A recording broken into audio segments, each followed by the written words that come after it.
Today, I'm going to tell you the truth about sales. When most people come into the retail space, they get all really excited. Let's have a sale. The customers will love them. I'll reach my sales target. That'll be really cool. But in reality, sales don't necessarily work like that. You can sell yourself into no business at all or into debt. So I'm going to tell you some of the costs and the benefits of sales so you've got a good understanding of why sales work or don't work, and also why we have sales the way we have them here at Church for Life Op Shops. So let's talk about sales. So the number one truth about sales that you should know is that they are expensive. They cost the retailer a lot of money. So that's why you don't have sales, whether it's 50% off these 20 items or a store-wide sale. You need to be strategic. You must be strategic about your sales so that you can get the most out of them, and don't sail your way to closing forever. So let's talk about some of the costs of sale. The number one cost of sales is your marketing. So it costs you extra money to create whatever your ads are, for the ads that you're paying for, your posts on Facebook, your posters in the op shop, even promoting it to your customers. Hey, we've got a sale on Saturday. That is costing you in time. So that's a huge cost that you may not think about. You obviously are having a loss of income on all the items that are sold. So whereas you could have sold it for $5, you're now selling it for $2. You've just lost $3 on that item. And so you've got to ask yourself, is the benefit outweighing the cost by reducing the price of this item? Then you lose labor. So it costs money to set up, display, and pack up. Oops, pack up. Let's put the letters all right there. So say we're having a book sale. You're going to clear off some space, put some books all out there, set them up nicely, and then at the end of the period, take them all away again. That costs labor, so time, wages for people to do that when they could have been doing something else or doing nothing at all. So that costs time and effort. So one of the reasons with our Super Sale Saturdays that we set up beforehand, and we might leave those items on display a few days after, is that we can maybe cover some of the loss of income. People walk in, they see those books and they buy them while they're still at $2. On the Saturday, they're $1 because that's the sale day, and then maybe the books don't go away for Monday to Tuesday, and so we sell some more at the $2 to cover some of that lost income from sale day, so whatever that item is.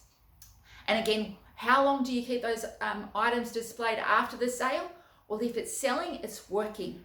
When customers stop looking and they stop buying from that place, it's time to move it on. So in your shop, you might find that when you have a book sale, people keep buying those books the whole week before and the whole week after, but with jewelry, come Tuesday, they're not interested anymore, so you learn to pack up the jewelry on Wednesday, and then something else, again, at normal prices, you leave out till the Friday. So it does cost money in setting up, displaying, and packing up. And another big cost is the opportunity cost. So this is a economic term. The opportunity cost, while we're doing this and promoting this, we're not doing something else. So say with our marketing, while I'm promoting a book for $1, I could have spent the same money and time to promote a dress that's $10. Even in that, hey customer, thanks for coming in today. We've got books on for $1. Would you like to buy one? I could have said, hey customer, we've got dresses for $10, some new summer dresses, they're awesome. Would you like to buy one? So there's that opportunity cost where we're focusing on the sales items. We're not focusing on something else. So there are costs involved in a sale. You don't want to put things willy-nilly on sale across your store. But as you can expect, if there's costs, there's also benefits.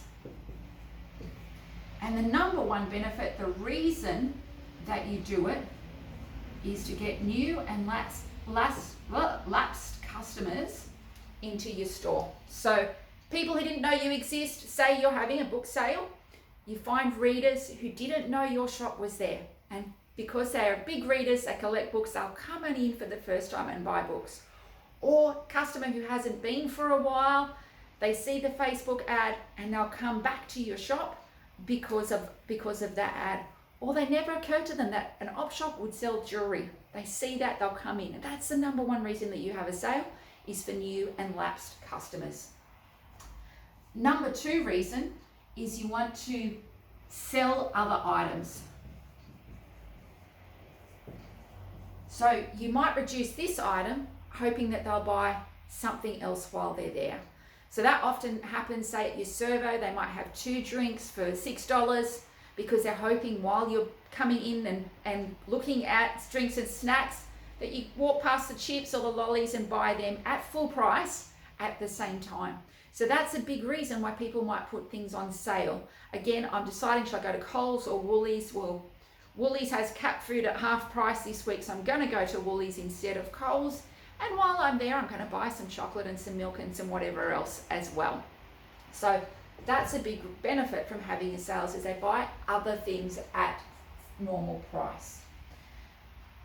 Big reason why we have sales is to move stuck stock. So this could be for, say, Kmart, this could be end of season fashion. So we have the benefit as a secondhand store that our fashion never goes out of season, this winter or summer, but we can use it year to year. Our customers don't expect to find the latest fashions in our stores and get excited when they do.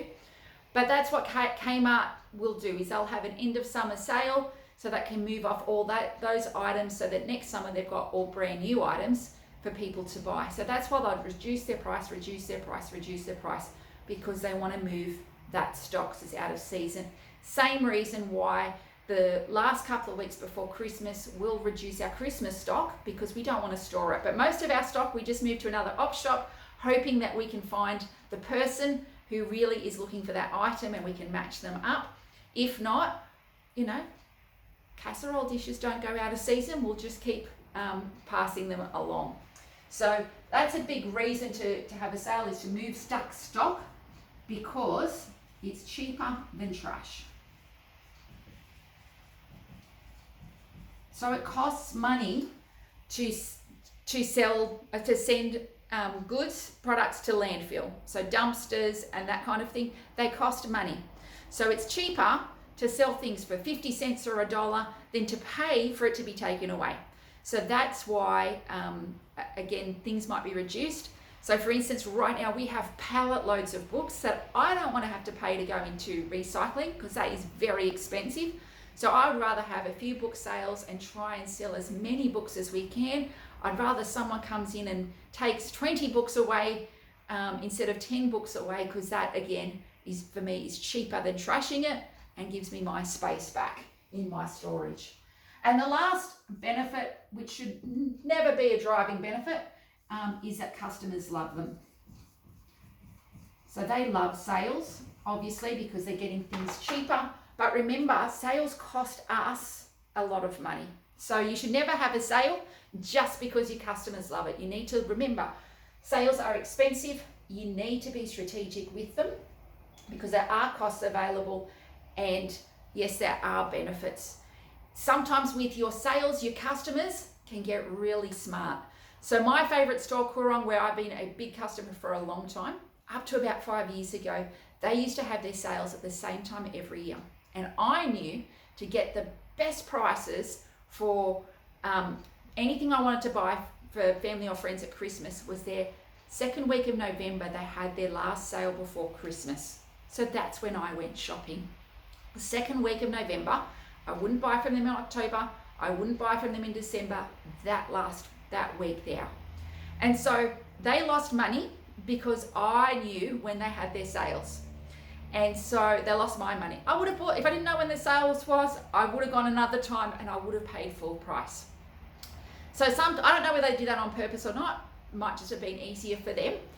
But sometimes your customers can learn these things. Here at Church for Life Op Shops, we're strategically, intentionally having our Super Sales Saturdays the first Saturday of every month, because we want to train our customers that if they come in on the first Saturday of the month, there will be something on sale. It'll be a different thing every month, but it'll be something on sale. So customers can enjoy that. They can be blessed by having those items off. But we're being strategic. We're trying to make sure that we're moving the right stock, just not any stock. We're not losing too much money. Our promotions are strategic, and that there's a plan in what we do. So hopefully this will help you understand a little bit more the truth about sales, why we do what we do. And if you enjoyed this video, please do me a favor and give me a like so that I know this was of benefit to you.